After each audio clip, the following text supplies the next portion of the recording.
أعوذ بالله من الشيطان الرجيم بسم الله الرحمن الرحيم هل أتاك حديث الغاشية وجوه يومئذ خاشعة عاملة ناصبة تصلى نارا حامية تسقى من عين آنية ليس لهم طعام إلا من ضريع لا يسمن ولا يغني من جوع وجوه يومئذ ناعمة لسعيها راضية في جنة عالية لا تسمع فيها لاغية فيها عين جارية فيها سرر مرفوعة وأكواب موضوعة ونمارق مصفوفة وزرابي مبثوثة أفلا ينظرون إلى الإبل كيف خلقت وإلى السماء كيف رفعت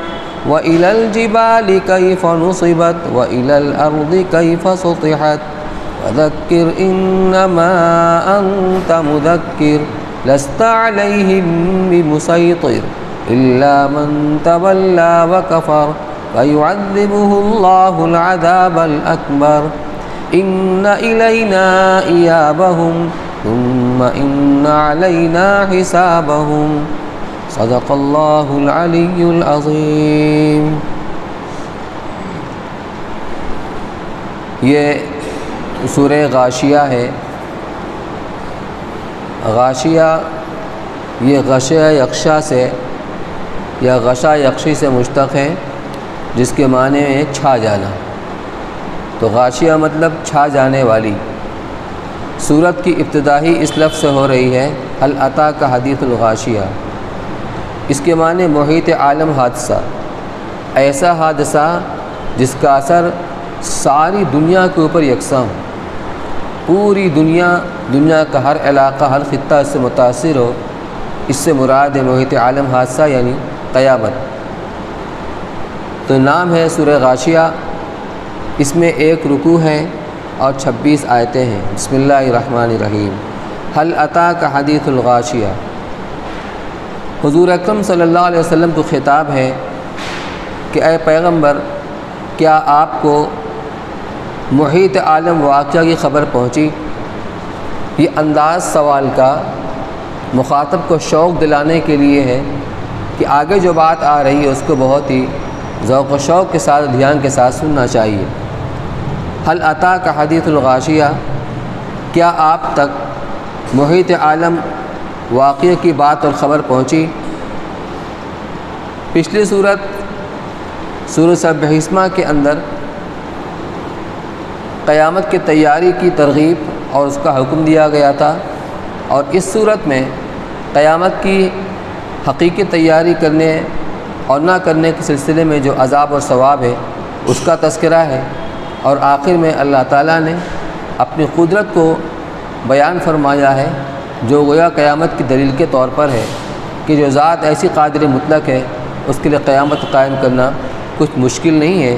اور پھر آخر میں حضور اکرم صلی اللہ علیہ وسلم جب لوگ قیامت کا انکار کرتے تھے تو آپ کو طبعی طور پر رنج اور تکلیف ہوتی تھی، اس میں آپ کو تسلی دی گئی ہے۔ تو یہاں ایک سوال کیا گیا کہ کیا آپ کو محیط عالم واقعی خبر پہنچی؟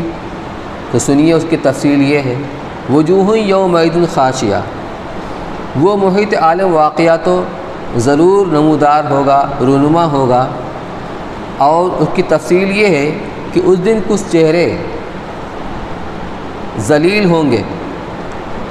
خشوع کے ایک معنی پستی کے بھی ہیں، ذلت کے بھی ہیں۔ نماز کے اندر خشوع یہ مطلوب ہے کہ آدمی متواضع انداز میں کھڑا ہو، اس لیے کوئی ایسی ہیئت جو تواضع کے خلاف ہو نماز کے اندر مکروہ ہے، جیسے بغیر کسی عذر کے پالتی مار کے بیٹھنا، یہ تواضع کے خلاف ہے۔ اس لیے نماز میں جو بیٹھا کہ وہ دو زانو بیٹھنا جیسے تحیات کے اندر بیٹھا جاتا ہے، تو وہاں خشوع سے مراد ہے تواضع، متواضعانہ۔ یہاں خاشعۃ اپنے حقیقی معنی میں ہے بہت سے چہرے اس دن ذلیل اور رسوا ہوں گے۔ جو لوگ قیامت کے منکر ہیں یا جو لوگ کافر ہیں اور مشرک ہیں، وہ لوگ قیامت کے دن حقیقی معنی میں سب کے سب ذلیل و خوار ہوں گے، ذلت و رسوائی سے دوچار ہوں گے۔ عاملۃ ناصبہ، عاملۃ کے معنی لغوی معنی آتے ہیں محنت کا کام کرنے والے، اور جو کام کر کے تھک کر چور ہو جاتے ہیں، جو مزدور وغیرہ ہوتے ہیں تو کام کر کے تھک کر چور ہو جانا۔ ناصبۃ اس کے معنی بھی تکان کے آتے ہیں۔ اس کا مطلب ہی ہوا کہ بہت سے چہرے اس دن ذلیل اور رسوا ہوں گے جو محنت کرنے والے اور تھکے ہوئے درماندہ ہوں گے۔ بعض مفسرین نے اس سے مراد لیا ہے دنیا کی حالت، لیکن یہ عموم کے اعتبار سے نہیں ہے۔ جیسے اس سلسلے میں ایک واقعہ نقل کیا ہے مفتی شفیع صاحب رحمۃ اللہ علیہ نے کہ حضرت حسن بصری رحمۃ اللہ علیہ نے روایت کیا ہے کہ حضرت فاروق اعظم رضی اللہ تعالیٰ عنہ جب ملک شام میں تشریف لے گئے تو ایک نصرانی راہب آپ کے پاس آیا جو بوڑھا تھا اور اپنے مذہب کی عبادت اور ریاضت اور مجاہدہ اور محنت میں لگا ہوا تھا۔ محنت سے اس کا چہرہ بگڑا ہوا، بدن خشک، لباس خستہ اور بدہیئت تھا۔ جب فاروق اعظم رضی اللہ تعالیٰ عنہ نے اس کو دیکھا تو آپ رو پڑے۔ لوگوں نے رونے کا سبب پوچھا تو حضرت نے فرمایا کہ مجھے اس بوڑھے کے حال پر رحم آیا کہ اس بیچارے نے ایک مقصد کے لیے بڑی محنت و جانفشانی کی، مگر وہ اس مقصد یعنی رضا الہی کو نہیں پا سکا، اور اس پر حضرت عمر رضی اللہ تعالیٰ عنہ نے یہ آیت تلاوت فرمائی، وجوہ یومئذ خاشعہ عاملۃ ناصبہ، یعنی بطور استدلال اور دلیل کے یہ آیت پڑھی۔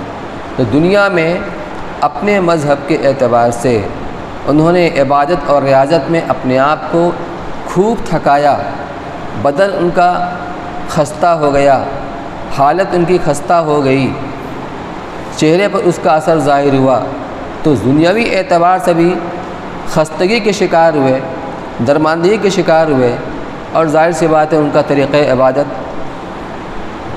مشرکانہ عمل کی وجہ سے، باطل ہونے کی وجہ سے آخرت میں کارآمد نہیں ہوگا، تو دنیا کے اندر بھی مصیبت اور آخرت کے اندر بھی ذلت و رسوائی کا سامنا کرنا پڑے گا۔ یہاں کہا گیا بہت سے چہرے اس دن ایسے ہوں گے، مراد ہیں چہروں والے یعنی وہ انسان جن کے ساتھ یہ معاملہ ہوگا۔ تسلا نارن حامیہ، داخل ہوں گے دہکتی ہوئی آگ میں۔ آگ یہ خود دہکتی ہوئی ہوتی ہے، گرم ہوتی ہے۔ یہاں اس صفت کو لانے کا مقصد یہ ہے کہ آگ تو گرم ہوتی ہی ہے لیکن ٹھنڈی بھی ہو جاتی ہے، جیسے دنیا کی آگ۔ جہنم کی آگ کبھی ٹھنڈی نہیں ہوگی، نہ کبھی بجھے گی، نہ کبھی اس سے گرمی کم ہوگی، ہمیشہ اسے دہکتی ہی ہوئی آگ دہکتی ہی ہوئی ہوگی۔ تسلا نارن حامیہ، داخل ہوں گے آتش شوزہ میں یعنی دہکتی ہوئی آگ میں۔ تسقیٰ من عین آنیہ، ان کو کھولتے ہوئے چشمے سے پانی پلایا جائے گا۔ قرآن کے اندر دوسرے مواقع کے اوپر یہ ہے کہ ان کو وسقوا ماء حمیما فقطع امعاءہم، کھانے کے لیے جو دیا جائے گا وہ زقوم ہوگا، انتہائی کڑوا پھل۔ اور یہاں آگے آ رہا ہے زریع، یہ ایک قسم کی کھاردار گھاس ہوگی جو انتہائی بدبودار ہوتی ہے اور کانٹے والی، کانٹوں بھری ہوتی ہے کہ جانور بھی اس سے قریب جانا پسند نہیں کرتے، یہ دیا جائے گا۔ اور پینے کے لیے حمیم، کھولتا ہوا پانی۔ حمیم اس پانی کو کہتے ہیں کہ درجہ حرارت میں اس سے اوپر کوئی درجہ حرارت نہ ہو، آخری درجے کی حرارت، انتہائی کھولتا ہوا پانی جب پئیں گے فقطع امعاءہم، ان کی آنتوں کو کاٹتا ہوا پاخانے کے راستے سے نکل جائے گا۔ غالباً وہی مراد ہے، ممکن ہے اس کا کوئی چشمہ بھی ہو تو ان کو کھولتے ہوئے چشمے سے پانی پلایا جائے گا۔ لیس لہم طعام الا من ضریع، ان کو وہاں پر کوئی کھانے کی چیز نہیں ملے گی سوائے ضریع کے۔ لا یسمن ولا یغنی من جوع، جو نہ موٹا کرے گی اور نہ ہی بھوک کو کچھ کم کرے گی۔ جیسے میں نے ابھی بتایا، ضریع کہتے ہیں اس خاردار گھاس کو جو انتہائی بدبودار ہوتی ہے اور کانٹوں بھری ہوتی ہے کہ جانور بھی اس سے قریب جانا پسند نہیں کرتے۔ مشرکین مکہ وہ تو استہزاء کرتے ہی تھے، مذاق اڑاتے ہی تھے۔ ان آیت کو سننے کے بعد کہنے لگے ہمارے اونٹ زرعی کھا کھا کر فربا ہو جاتے ہیں، زرعی کھا کھا کر فربا ہو جاتے ہیں، یعنی کوئی فکر کی بات نہیں، انہیں کیا پتہ دنیا کی زرعی اور آخرت کی جہنم کی زرعی کوئی نسبت نہیں ہے۔ دوسری ایک بات کہ آگ ہر درخت کو، شاخ کو جلائے خاکستر کر دیتی ہے، تو وہاں ایسا کیسے ہو جائے گا کہ جہنم کے اندر یہ زرعی جو قسم کی گھاس ہوگی یہ وہاں پر باقی رہے گی؟ تو بات یہ ہے کہ چیزوں کی حفاظت کا جو اللہ نے ایک سبب بنایا دنیا کے اندر، اور چیزوں کی بقا کا جو ایک ذریعہ بنایا ہے، جسے انسان کھانا کھانے کے بعد، کھانا کھا کر پانی پی کر اس کی زندگی کی بقا رہتی ہے۔ ایک زمانے میں اللہ تعالیٰ تسبیحات کو ہی اس کی غذا بنا دیں گے، اللہ تو قادر مطلق، ان کے لیے کیا مشکل ہے؟ تو جس اللہ نے اس دنیا کے اندر درختوں کی بقا کو کے لیے ذریعہ بنایا ہے، پانی کو، مٹی کو، وہ اللہ اس بات پر بھی قادر ہیں کہ جہنم کی آگ کو اسی غذا بنا دیں، اسی سے اس کی پرورش ہو، اسی سے اس کی بقا ہو۔ اس لیے یہ کوئی اعتراض کی بات نہیں، تم کو وہاں ذریعہ دیا جائے گا کھانے کے لیے، کھانا تو ملے گا نہیں، البتہ کھانے کی جگہ پر یہ چیز دی جائے گی ذریعہ، اور دوسری جگہ پر آیا ہے کہ ان کو زقوم دیا جائے گا۔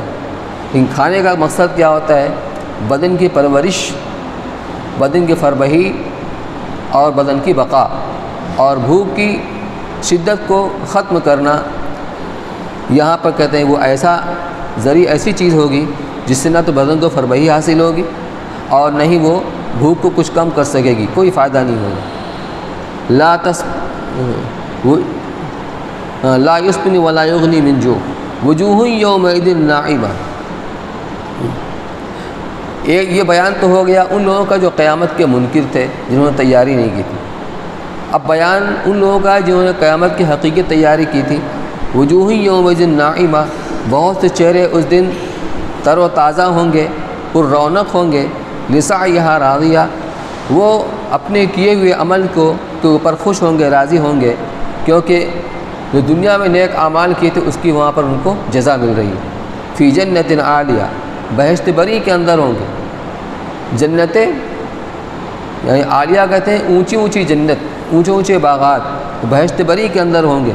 لا تسمع فیہا لاغیہ، اس کے اندر وہاں کوئی لغو اور بیہودہ بات نہیں سنیں گے۔ یہاں لاغیہ سے مراد ہے وہ باتیں جو انسان کے لیے تکلیف دہ ہوتی ہیں، گالی گلوچ، طعن و تشنیع، استہزاء، ہنسی مذاق، جو آدمی کے لیے ناقابل برداشت ہوتی ہے، اس طرح کی باتیں وہاں پر نہیں ہوں گی۔ لا تسمع فیہا لاغیہ فیہا عین جاریہ، وہاں بہتے ہوئے چشمے ہوں گے، بہتے ہوئے چشمے ہوں گے۔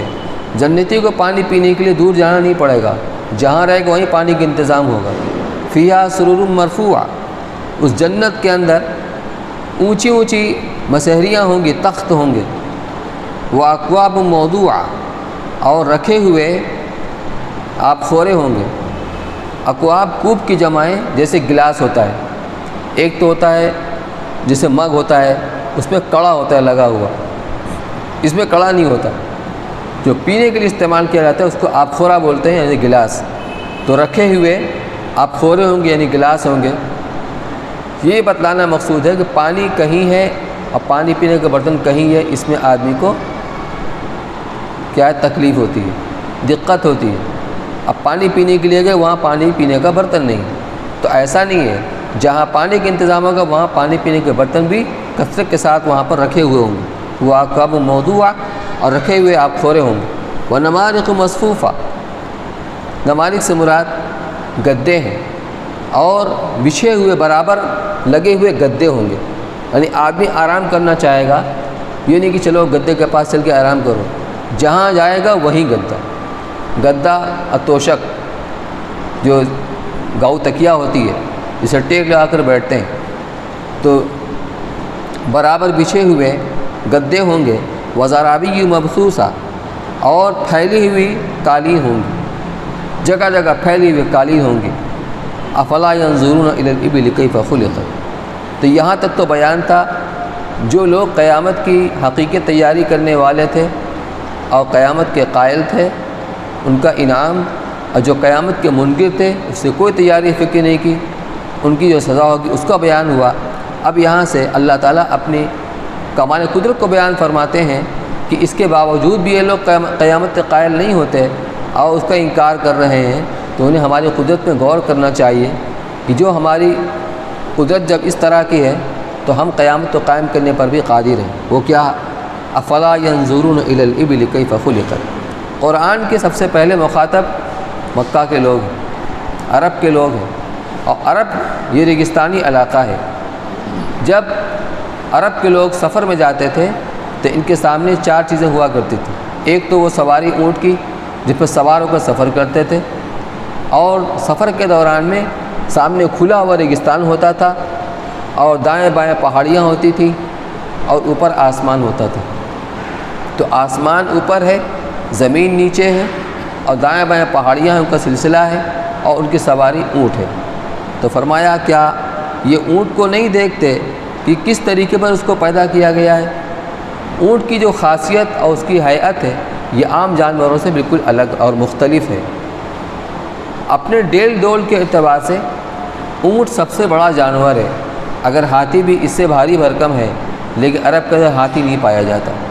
تو چونکہ قرآن کے اولی مخاطب وہ لوگ ہیں جن کے سامنے ہاتھی نہیں تھا، اونٹ تھے، تو اونٹ کی مثال دی گئی کہ یہ انتہائی ڈیل ڈول کا جانور ہے۔ اللہ نے اس کے 2 گھٹنے بنائے ہیں۔ جب اونٹ بیٹھتا ہے تو اس کو طے کر لیتا ہے۔ عام طور پر انسان کے بھی جانور کے بھی ایک گھٹنا ہوتا ہے، ایک تہہ موڑتا ہے یوں اس طریقے سے، لیکن اونٹ کے 2 گھٹنے ہوتے ہیں، ایک اندر کی طرف ایک باہر کی طرف، اور سب کو طے کر کے بیٹھ جاتا ہے۔ کیوں؟ تاکہ اس پر سواری کرنا آسان ہو، اس پر چڑھنا آسان ہو۔ ایک تو اس کی خصوصیت یہ ہے۔ دوسرے، بہت حلیم الطبع جانور ہے، بھوک اور پیاس کو بہت برداشت کرنے والا ہوتا ہے، اور یہ اپنا کھانا خود کھا لیتا ہے۔ جو ببول کے درخت ہوتے ہیں، اسی طرح اور کانٹے دار درخت ہوتے ہیں، وہ اونٹ درخت پر خود اس کا سر چلا جاتا ہے، اتنا اونچا ہوتا ہے، خود اپنی غذا کھا لیتا ہے، مالک کو صرف فکر کرنے کی ضرورت نہیں ہوتی۔ تیسری خصوصیت یہ ہے کہ وہ اللہ نے اس کے پیٹ کے اندر ایسی ٹنکی بنا دی ہے کہ وہ ہفتوں کا پانی اس کے اندر اسٹاک کر لیتا ہے، اور ریگستانی علاقے میں دور دور تک پانی کا نام و نشان نہیں ہوتا، تو وہ اپنے اندر ہی سے اس پانی کی ضرورت کو پوری کرتا رہتا ہے، ہفتوں بغیر پانی پیے وہ چل جاتا ہے۔ اتنا حلیم الطبع ہے، گرد و بردار ہے کہ چھوٹے بچے کو اس کی نکیل کو تھما دیا جائے، جہاں بچہ چاہے گا اس کو لے کے چلا جائے گا، پیچھے پیچھے اونٹ بھی چلا جائے گا۔ پھر اس سے دودھ حاصل ہوتا ہے اور اس کا گوشت استعمال کیا جاتا ہے۔ ہاتھی سے نہ دودھ حاصل ہوتا ہے نہ اس کا گوشت استعمال کرنا جائز ہے۔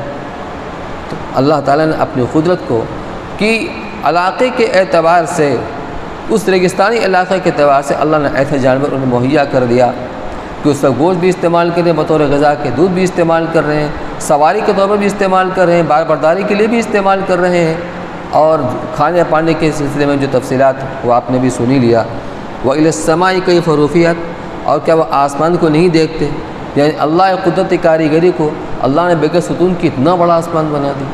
یہاں معمولی چھت بھی بغیر ستون کے بنانا مشکل ہے، ناممکن ہے، لیکن اتنا بڑا آسمان جس سے آدمی تصور نہیں کر سکتا، بغیر ستون کے، بغیر اس سہارے کے اللہ نے بنایا۔ نہ کہیں ٹیڑھ میڑھ ہے، نہ کہیں اس کے اندر دراز ہے، نہ کہیں اتنے زمانہ گزرنے کے بعد کوئی اس کے اندر کمزوری آئی، نہ پھٹن اور شگاف ہوا، جب سے بنا تب سے آج تک اسی طریقے سے کھڑا ہے۔ یہ اللہ کی قدرت کاملہ ہے۔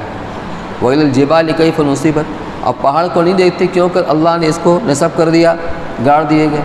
کہ زمین جب اللہ نے پیدا کی تھی تو چونکہ زمین پانی کے اوپر تھی، اس لیے جس طرح کشتی پانی کے اوپر جب رہتی ہے بالکل ساکت اور خاموش نہیں رہتی، وہ حرکت اس کے اندر رہتی ہے، حرکت اضطراری۔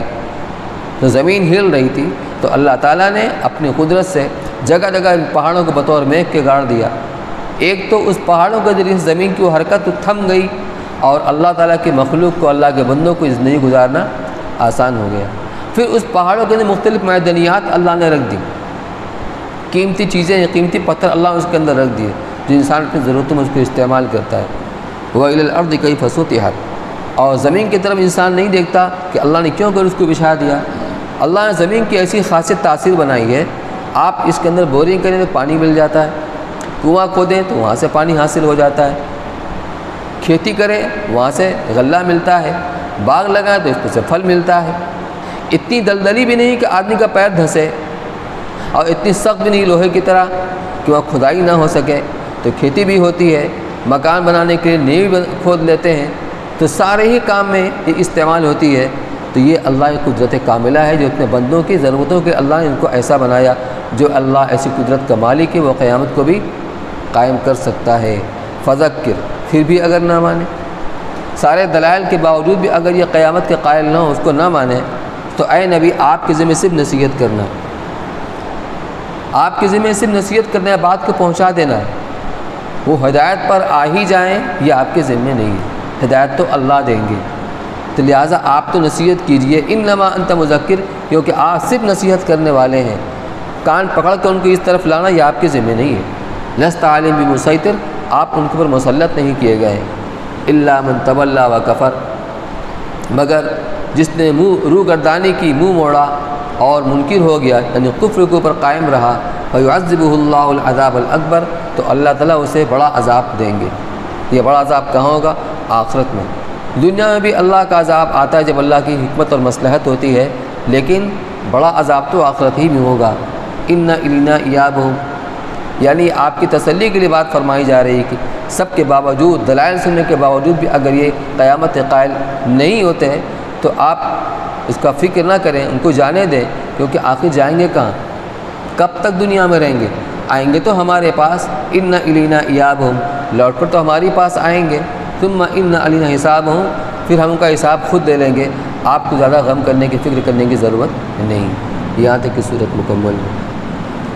سبحان اللہ بحمدہ، سبحانک اللہم و بحمدک، اشہد ان لا الہ الا انت۔